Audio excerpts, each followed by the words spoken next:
Muitas pesquisas mostram que praticar mindfulness acaba beneficiando o corpo e a mente.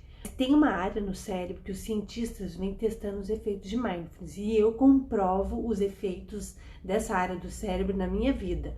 O córtex pré-frontal é a área que eu tive uma lesão cerebral. Como que é possível uma pessoa que sofreu um acidente, teve uma lesão cerebral, se curar? Impossível, né? Impossível antigamente, mas atualmente, né? Essa área do cérebro, né? Ela é muito integradora.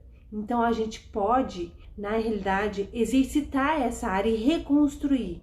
Esse lugar que é bem atrás da testa, bem atrás da sobrancelha, né? Essa área ela é responsável pelas funções executivas, responsável pelos processos mentais que auxiliam a direcionar os objetivos do comportamento. Inclusive, essa área auxilia a gente a desempenhar atividades como planejamento, organização, produção de estratégias, prestar atenção, relembrar de detalhes. E a maneira que essa área, né, apoia todas essas funções é desempenhando um ponto-chave fundamental na integração das atividades de diferentes partes do cérebro. Como o Dan Siegel sempre fala, partes diferentes conectadas juntas.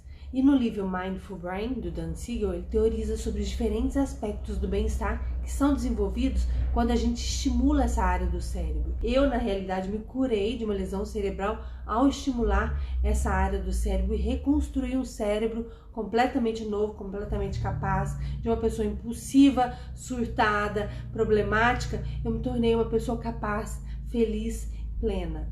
E você pode conseguir também, porque é maravilhoso. E esses aspectos incluem, primeiro, a regulação do corpo, um estado de coordenação e equilíbrio entre os freios e o acelerador do sistema nervoso.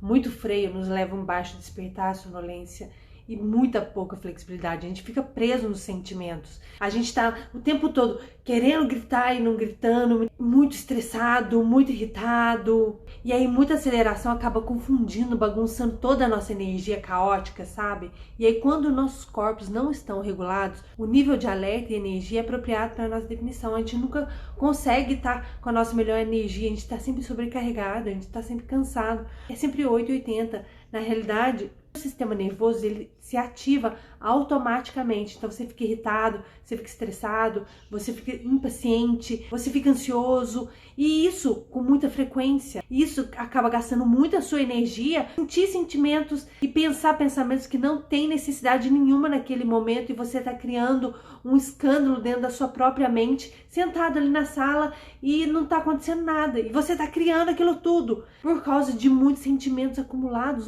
no corpo. Então o nosso corpo está o tempo todo meio que alerta, e isso é muito difícil. A percepção, a gente desenvolve a percepção. O que você percebe hoje não é realmente a vida, né? A percepção é um conhecimento próprio da consciência, no sentido de nós mesmos, criando uma história de vida coerente, conectando com a consciência presente. A nossa história de vida e imagens do futuro. E essa é a chave para a construção de conexões sociais positivas. É também conhecida como consciência autonoética. Essa função cria a nossa memória, que contém uma textura emocional. O autonoético é a habilidade humana criada mentalmente, que nos leva ao passado e ao futuro, e nos dá a capacidade para examinar os nossos próprios pensamentos. A realidade é que a gente não percebe a vida da maneira exata como ela é. A gente carrega tudo que a gente passou ao longo da vida e a gente traz para o presente, principalmente aqueles machucados foram muito difíceis, a gente acaba de uma forma ou outra trazendo eles para o presente, e eles a capacidade de realmente ver as possibilidades na nossa vida. Eu nunca consegui ver, ainda mais depois que eu levei, a gente sofre por muitos traumas ao longo da vida e fica muito mais difícil. Tudo se torna muito difícil quando o nosso cérebro é uma completa gravação do passado e a gente não consegue ver as possibilidades. A gente aprende a conectar com o outro, a gente sintoniza com a nossa comunicação com o outro, sabe? A gente cria um estado de ressonância. Isso envolve a coordenação na entrada da mente da outra pessoa com a atividade da nossa própria mente. A gente recebe sinais dos outros e permite o nosso estado a ser influenciado pelos deles. Isso nos leva para a vivência da outra pessoa, sentindo o sentido de ser compreendido. Quando nos tornamos mais sintonizados a nós mesmos, a habilidade para sintonizar com os outros é aprimorada, porque a capacidade de você perceber os seus próprios sentimentos permite com que você perceba melhor os sentimentos dos outros. Essa habilidade é maravilhosa para todos os pais, para mãe, principalmente de criança pequena, para todos os seres humanos, principalmente para os seres humanos que trabalham na área da saúde, né? Trabalham com outros seres humanos. Quando você aprende a lidar com você mesmo e com seus piores sentimentos, a sua habilidade para lidar com as outras pessoas aprimora demais e você se torna cada dia melhor, né? Quem não gostaria de ser cada dia melhor e se tornar melhor, né? Evoluir. Isso é muito bom. Por que hoje muitas pessoas reclamam da falta de empatia, né? E a gente pode citar o nosso cérebro para a gente ter mais empatia, para a gente construir visões dentro de nós mesmos, tonizar a nossa comunicação com os outros. A empatia permite a nós enxergar a postura da mente da outra pessoa, imaginando a realidade e a perspectiva do outro. A nossa mente ela é destinada para nos permitir a imaginar o que o outro talvez acontecendo com o outro, né, dentro de uma outra pessoa. E essa habilidade ela é muito cultivada quando a gente aprende a sintonizar a nossa mente e aprende a evoluir e a coordenar e equilibrar os nossos processos mentais. Sabia que hoje a gente pode equilibrar as nossas emoções, a gente pode regular o nosso corpo, ter controle sobre as nossas emoções. A nossa experiência emocional é apropriadamente ativada. Então a vida tem muito mais vitalidade e significado.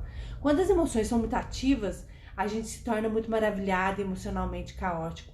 Quando as emoções não estão ativas, a gente pode vivenciar a estagnação, a tristeza, a depressão e o sentido de que a nossa vida não é realmente significativa. É muito legal que quando as pessoas treinam a mente, né, quando elas vêm fazer mais, elas nunca mais vivenciam as emoções como antes, porque a gente causa uma integração tão grande no nosso cérebro, na parte que é capaz de regular as nossas emoções, que a gente começa a ter controle no momento de irritação. A gente não deixa com que a irritação pegue a gente não deixa que o medo nos pegue, a gente não deixa, então a gente fica como um guarda-porteiro daquela emoção, tipo, pronto, para que se aquela emoção vier, ela não tem mais aquele poder de destruir a gente como antes, porque a gente tá ali, ó, atento às nossas emoções, a gente não é mais vítima delas, a gente tá como protagonista, como a gente tá o tempo todo, o tempo todo a gente tá ali, prestando atenção, se torna o protagonista das suas emoções, se torna o protagonista da sua vida, porque você já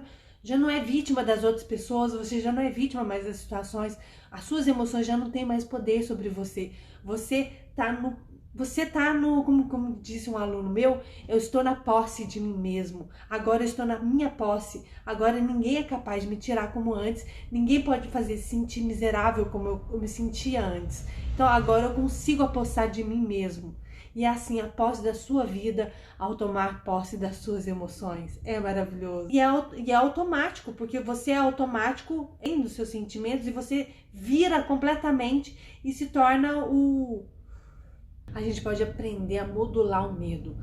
Tipo, a nossa habilidade para acalmar e suavizar e até mesmo desaprender os nossos piores medos. Cara, eu sentia um medo absurdo antigamente, sentia muito medo pelas coisas que eu tinha passado na minha infância, né? Sente muito medo por o nosso sistema nervoso estar em alerta o tempo todo, a gente sente um medo absurdo. E quando a gente sente esse medo, a gente desperta esse medo e aí a gente recebe mais medo. Desenvolve também a flexibilidade de resposta, a capacidade de pausar antes de ter uma reação ou uma ação, tipo, estando permitido a considerar uma variedade de opções possíveis e escolher entre elas. Essa flexibilidade que a gente adquire, né, nos permite mover além das nossas respostas habituais.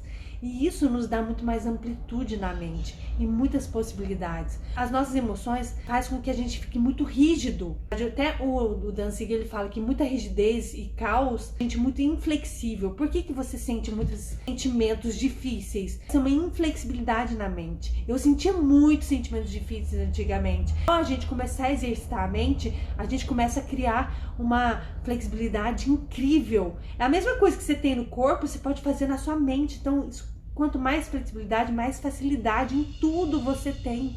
Você para de lutar, você para de lutar realmente para contornar situações, para ter leveza, para ter tranquilidade, para ter inteligência, para ter genialidade na sua vida. É muito incrível em como tudo acontece e como você aprende a contornar situações. Em vez de você bater de frente, brigar e se acabar, você aprende a se recompor e estar pleno, tranquilo, feliz, inteligente, cara. Isso não tem preço, não tem preço que pague. A gente aprende a desenvolver a intuição, essa consciência da sabedoria do corpo. Eu acho que a intuição é uma profunda escuta ao próprio corpo.